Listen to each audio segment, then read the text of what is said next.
Right, for sure. Let's talk about neck issues.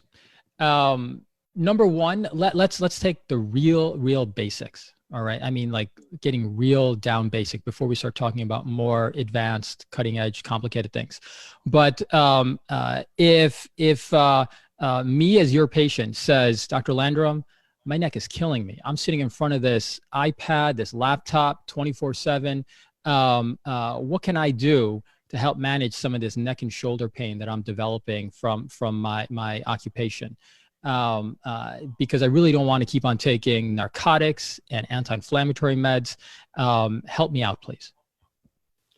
So I think we have a very kind of similar process about how we'll go after things like this. And the first is we don't want to make the assumption that what presents itself in an obvious fashion is the only thing that we need to identify and evaluate. So what we'll do is do a really comprehensive evaluation and physical to be able to get some clarity and understanding. I mean, I think most people would say if they went to their grandmother's kitchen, their grandmother's kitchen would probably say, oh, well, it's probably because you're bent over working so hard. You just need to relax and massage it. But we don't want to take that obvious option as the only option, right? So what we want to do is to really get some insight about, okay, is that pain there constantly? Does it ever deviate? Is it intermittent in nature? And if it is intermittent in nature, when does it seem like it's worse?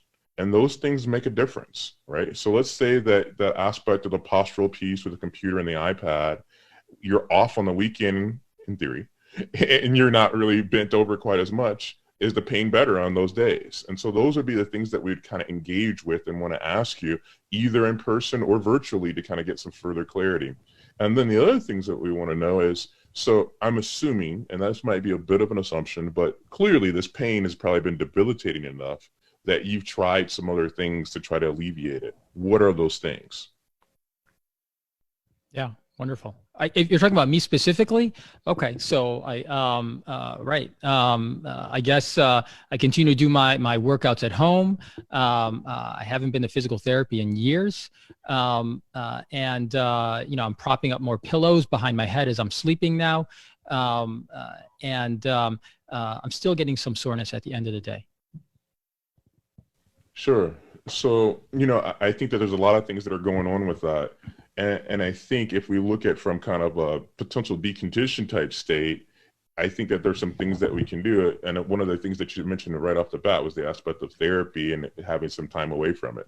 And without doing an exam at the moment or even going into further, which is what we would do if we really were kind of fully fleshing this out, I think that aspect of exercise and activity and really being able to make sure that those muscles are engaged and that connection that's there is robust.